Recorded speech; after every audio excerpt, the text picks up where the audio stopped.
by the book by Lori Cole and Michelle Baker. And this is Stepping Over the Line. Morning broke damp and cloudy as Hawk gathered his siblings together for a meeting in the main room of the inn. He knew exactly what he was going to do today. He also knew that his brothers weren't going to like it one bit. "Okay," he said when everybody had arrived at the breakfast table. "Today, I'm going to try to find Baba Yaga's hut. I need you guys to get those dispel potion ingredients in case I don't succeed." The deep furrow between Falcon's brows appeared, just as Hawk had expected. "Hawk, I really don't believe that finding Baba Yaga is necessary." Owl looked at them both over his teacup as he took a careful sip. "I don't see what the harm could be in finding out the exact location of her hut," he said. "But I think at this point we should be gathering information about her rather than confronting her." Hawk shook his head. "An adventurer's job is to confront trouble and eliminate it, not to avoid it." "Hawk," said Falcon, not quite meeting his brother's eyes, "if you can't even defeat the weapon master, how do you expect to defeat someone who can turn you into a bear? I think you should focus on what you know you can do to help instead of getting yourself in over your head." Hawk clenched his fists under the table. "I've got to think like an adventurer," he insisted. "I've never heard of an adventurer who runs around making potions." "Only because that doesn't make a good story," replied Owl. "I think it just makes more sense to get Barnard back to his family in the least dangerous way possible. Why involve Baba Yaga if we can do it without her?" Wren had started to doze off. Hawk reached over to rub her shoulder affectionately. "Wren wants me to go after the Baba Yaga, don't you, Wren?" Wren hesitated. "I think the dispel potion is a good idea," she said sleepily. "Then we can change back others that have been turned into animals too." Hawk just stared at Wren. So much for her support. "Okay," he said slowly, withdrawing his hand. "What are those ingredients again?" Owl ticked them off on his fingers, looking to Falcon for confirmation. "Magical fire, earth, air, water, something from Barnard, something from the bear." "Did the healer say anything about different sources of these magics?" "I know it just can't be magic like you do," Falcon replied. "It has to be naturally occurring. Pixies for the air, nixies for water, that sort of thing. I was thinking of going to find the Eichenfrau. She's a tree spirit that the healer said had strong earth magic." "Pixies," said Owl suddenly. He reached into his bag to pull out his abecedary, flipping quickly to the P page. "Look here," he said. "P is for pixies who dance in a ring. Zara said that there was a fairy ring on the way to Erasmus's place. I could see if there are pixies there." "Good idea, Owl," said Hawk, and it gave him an idea too. "Hey, do you think there's probably nixies in the lake?" he said. "If there are any in this valley," said Owl. "That seems to be the obvious place." "All right then," said Hawk eagerly. "I'll go check it out." While he was at it, no one could fault him if he happened to look around for a certain chicken-legged hut, could they? "Okay," he said. "Owl will find the pixies. I'll find the nixies." And Wren leaned on the table excitedly. "And I can find the fire fixies!" Hawk snorted. "There's no such thing, Fox," he said, mussing her hair. "Besides, you're staying here." Wren gave Hawk one of her nastiest frowns. "Why can't I help?" she said fiercely. "You all run around in the woods all the time." Owl gave her a severe look. Hawk and Falcon are grown men, and I know magic to protect myself. You have no defense against monsters." Wren slumped back in her chair, folding her arms. "It's just not fair at all." "Wren," said Hawk more severely, "if I ever hear again that you left town, so help me, I'm going to tie you up like a puppy." "We should all get to work," said Owl. When Hawk thought about what his work would be today, he suddenly couldn't stay in his chair anymore. He stood up, gave a mighty stretch, and then hurried from the inn before any of them could figure out what he had in mind. As Owl started out on the eastern road, he wished he had as much faith in his ability to protect himself as he pretended. The sheriff had mentioned that brigands were the most often spotted in the eastern part of the valley. Furthermore, without the waters of Arana's stream to protect him, Owl was an easy prey for wolves, wild boars, or anything else that decided he would make a tasty treat. He felt comparatively safe while on the eastern road, but he was eventually forced to turn north into the perilous forest. He hoped he wouldn't have to make too much use of his calm spell. To stave off fear as he walked, he mentally quizzed himself. As he catalogued the contents of his own memory, Owl was pleased to find that he remembered the runes for earth, air, fire, and water. That might be very useful in searching for dispel potion ingredients. Then Owl suddenly realized that he could no longer recall the exact symbol for calm.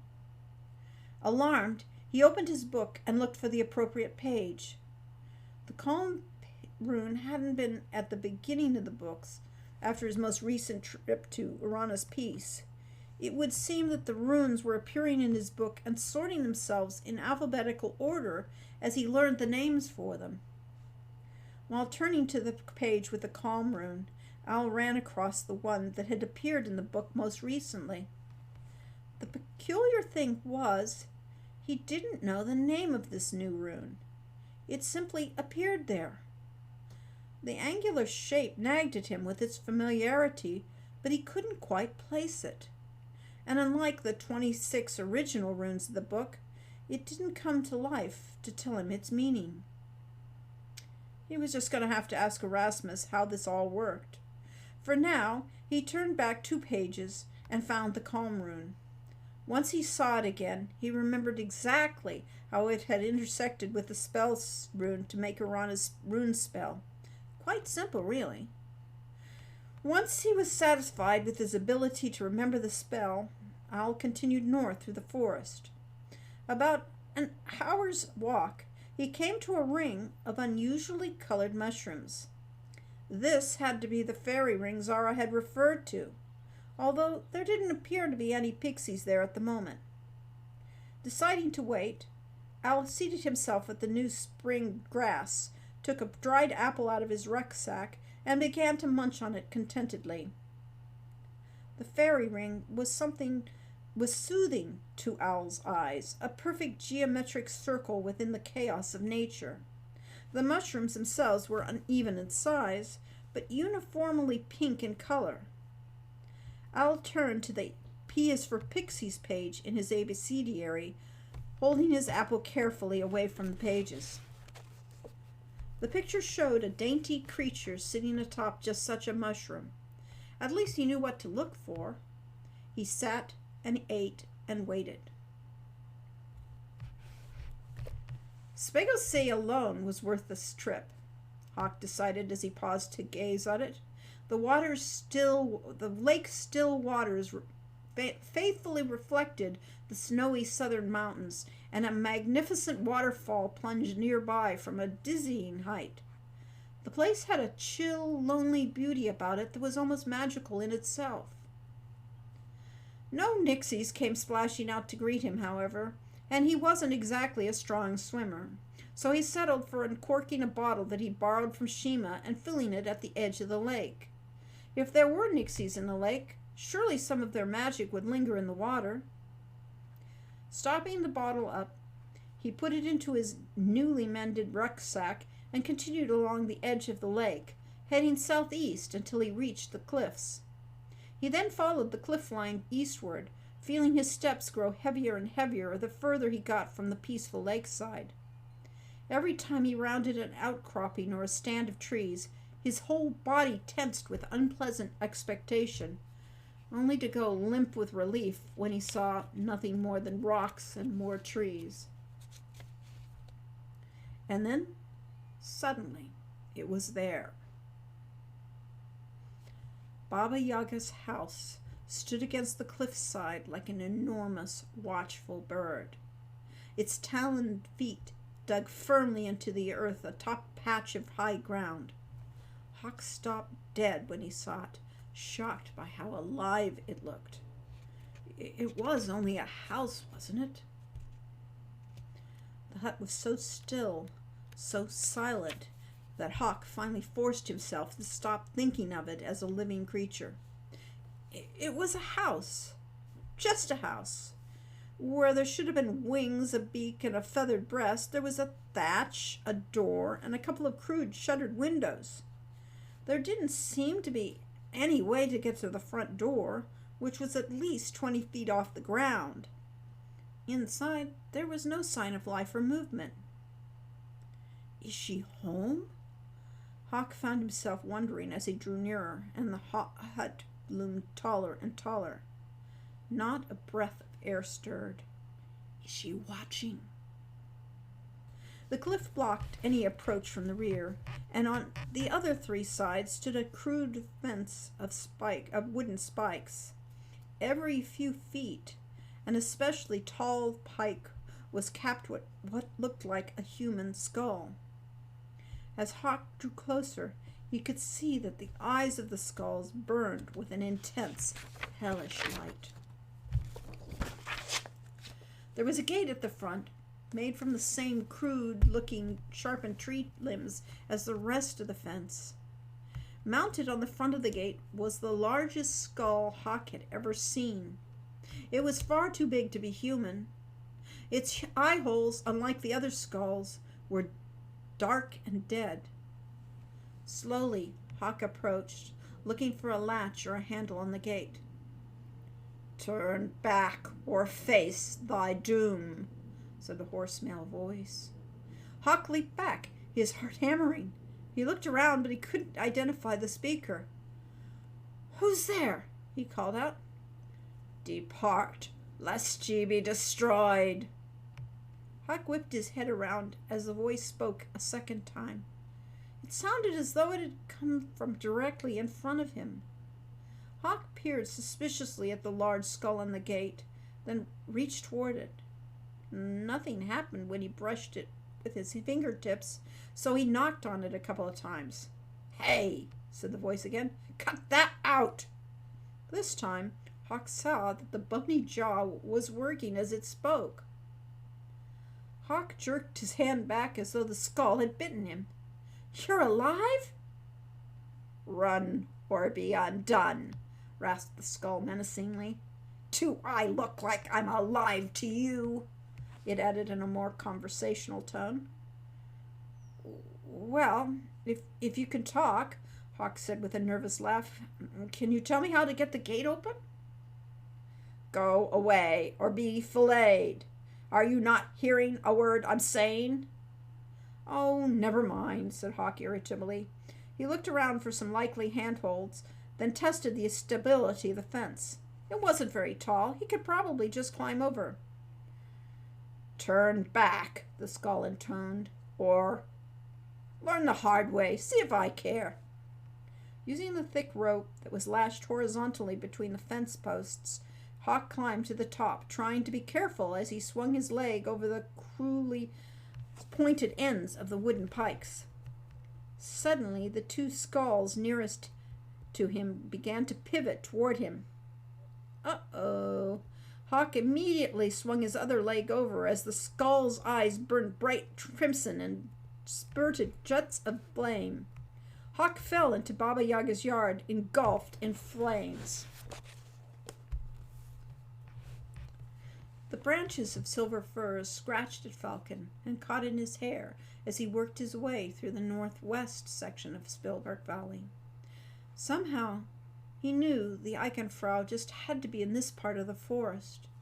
It was wilder somehow, quiet, dark, and tangled. When he stopped to rest against the trunk of a twisted pine, he could almost feel a pulse of something ancient and enigmatic vibrating faintly through the bark. It had been rough going. Most people in their right minds wouldn't have fought so many brambles and loose rocks, but it was all the more reason to suspect he was on the right track. What little sunlight made its way through the morning clouds seemed to get lost in the thick, lush branches overhead. The odd gloom that had resulted made Falcon feel as though it were dusk instead of the middle of the day. The cold, damp air stung at his cheeks, and the forest almost seemed to breathe around him. Without thinking, he slowed his own breathing to match.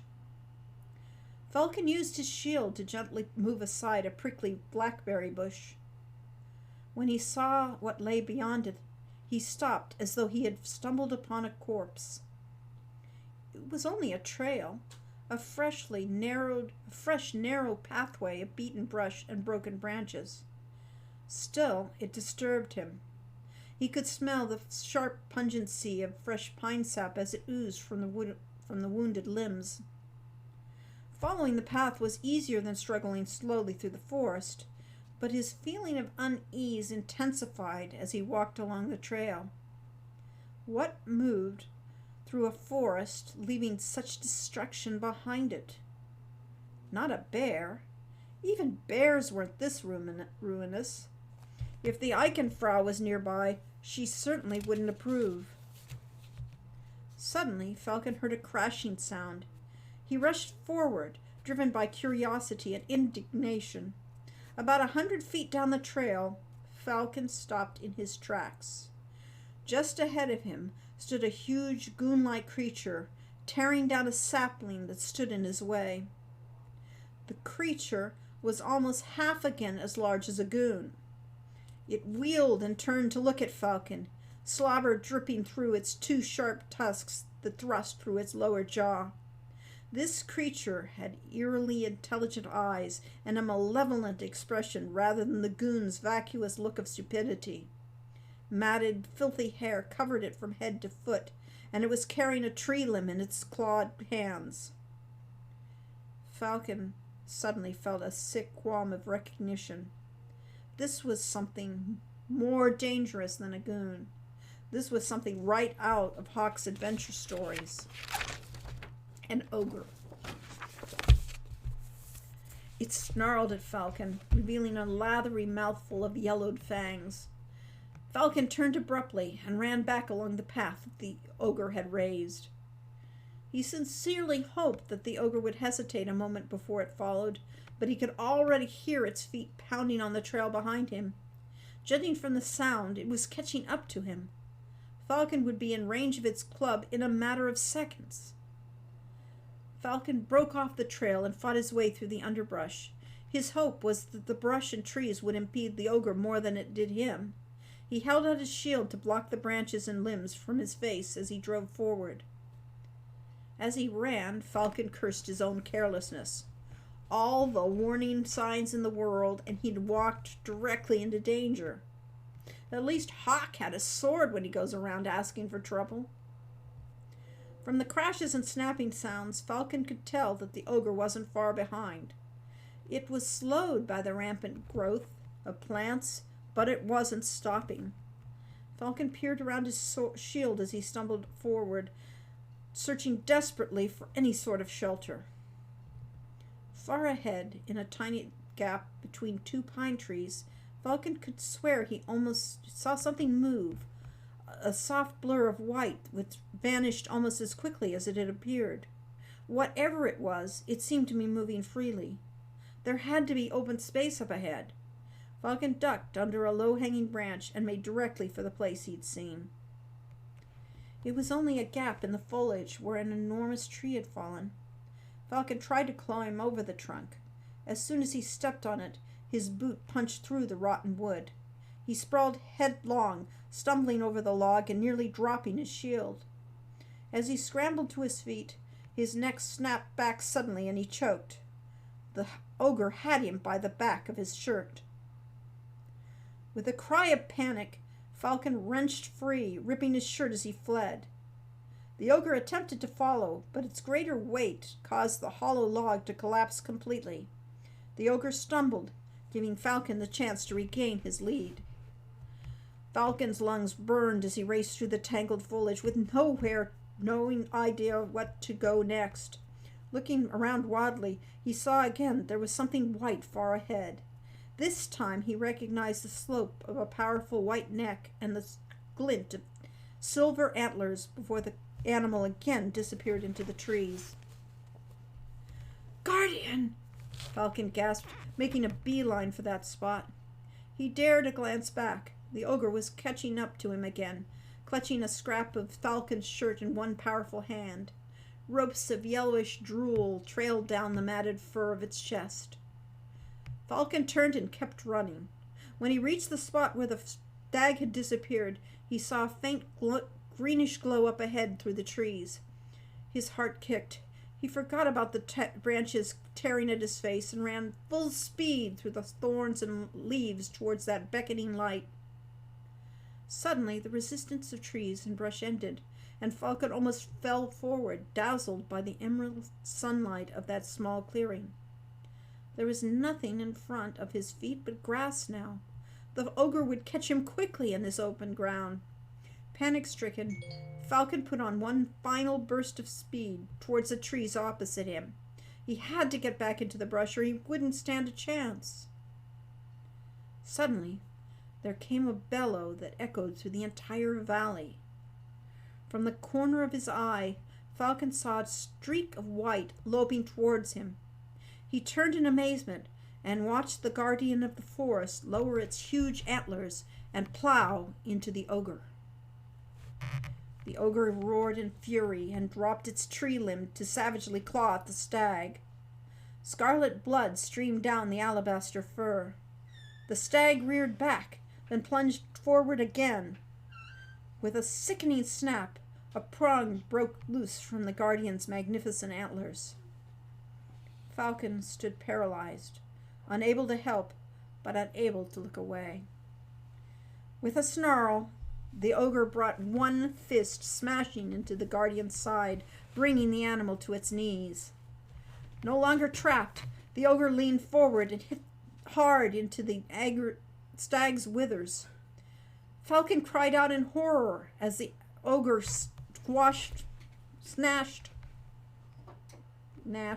gnashed the stag with its huge jaws, shaking it back and forth. Then the ogre threw the guardian to the ground and leaned over the writhing body with a scream of savage triumph. Before Falcon knew what was happening, he grabbed the ogre's jagged tree limb in both hands and drove it up and forward with all his might. The sharp end pierced the ogre's eye, sending the monster reeling back in anguish. The guardian lurched to its feet, then reared up, driving its antlers into the ogre's neck. A cascade of blood drenched the stag, and the ogre clawed wildly at its torn throat. The stag then leaped away, and the ogre collapsed heavily to the ground. Falcon turned to the guardian. The stag stood some distance away, still somehow majestic despite the blood drenching its coat. Its eyes were as dark as the forest at night. For one heart-stopping moment, the guardian held Falcon's gaze. Then slowly, it crumpled to the ground. Owl waited and waited. The longer he waited, the more ridiculous it seemed to give up. So he studied his runes and waited and waited. Awash in flames, Hawk landed in Baba Yaga's yard. The intense heat, combined with the jarring fall, made him cry aloud, but he had enough sense left to tuck in his arms and roll across the muddy ground. Just to make sure the flames were out, he rolled a couple more times, right into a thorn bush. He lay there for a moment, trying to decide which was more painful, the burns or the briars. Unfortunately, the briars were. He crawled away from the bush, wincing as it snagged his burnt skin, though he suffered the indignity of pulling thorns from his butt then. This wasn't exactly the sort of heroic entrance he had hoped for. Finally, he approached Baba Yaga's hut. It looked like a typical peasant home with its thatched roof and mud-plastered walls. Typical, that is, other than the 20-foot-some chicken legs which supported it. The massive thighs were set back from the entrance, so even if he climbed up one of the legs, there was no way to get at it from underneath. "Geez, how did she get in there?" he said, turning back to the talking skull. "There's no ladder." "Retreat or be defeated," the skull responded. "Well, you're in for it now, aren't you? Can't go up and can't get out. You sure plan ahead, don't you?" "Hey, Bonehead," said Hawk. I know you don't have ears, but how are you hearing my question? How do I get in?" "Do not disturb, or you'll be interred." "Why do I tell you anything? You didn't listen to my warnings." "Please, I just want to talk to Baba Yaga. Is she home?" "Begone, trespassers shall be towed." "Oh, sure, you just want to talk to her. That's what they all say. Then they flash around their fancy swords, make idle threats, and wind up walking away with brand new tails tucked between their legs. If they're lucky." Hawk felt his temper rising. "All right," he said. "Will you at least let me get out of here?" "Desert or be desert." "Maybe, but you gotta ask politely." Hawk ground his teeth. Then he did his best to make his voice sound humble. "Please, kind sir," he said, "would you be so merciful as to let me pass through the gate unharmed?" "Run away or be flambé." There was a pause, and then Bonehead added smugly, "That's one of my better ones, don't you think? Now say, 'Pretty please with sugar on it.'" "Pretty..." Hawk choked. He just couldn't do it. Not that he had a choice. He took a deep breath, cleared his throat again. "Pretty please with sugar on it." "You know," Bonehead casually observed, "I've just about run out of warnings for you. So now say the whole thing from the top, particularly the kind sir part, although you could add a few more compliments to really ingratiate yourself. Then fly or be fried. There, I thought on another one. "Please, kind sir, could you be so merciful as to let me pass through the gate unharmed, pretty please, with sugar on it, please." "Shove off or be shoved in. Why don't you just try opening the gate like normal people do? The latch is right there to my left." Hawk clenched his teeth so hard he thought his jaw might break. Getting up from his knees, he opened the gate and slammed it behind him. He found a large, heavy stick lying nearby and picked it up to hurl at the smart Aleck's skull. He misjudged his aim, however, and it went flying harmlessly over the fence. Sensing the motion, two of the skulls turned toward the stick and shot fire of it. The stick was so old and dry enough that it caught fire instantly as it fell to the ground. Wait a second. Fire. And magic, without a doubt. Could these skulls somehow help him in making the potion? It couldn't hurt to find the healer and ask.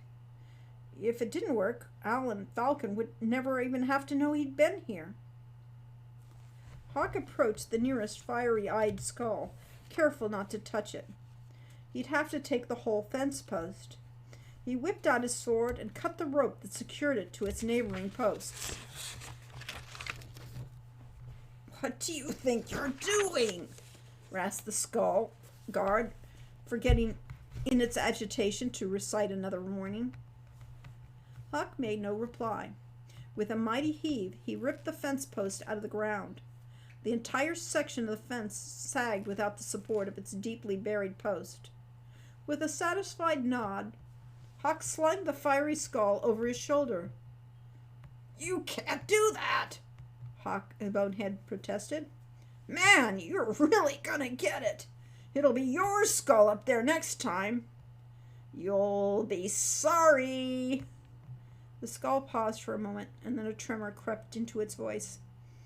"And when the Baba finds out I didn't scare you off, I'll be sorry too." Hawk hoped so. In fact, he hoped Baba Yaga ground the little creep into bone meal and used him for fertilizer in the yard. With a grim smile of satisfaction, Hawk adjusted the weight of the fence post on his shoulder and made his way back towards town. And that was that chapter. The next chapter is chapter 19, Spellbound.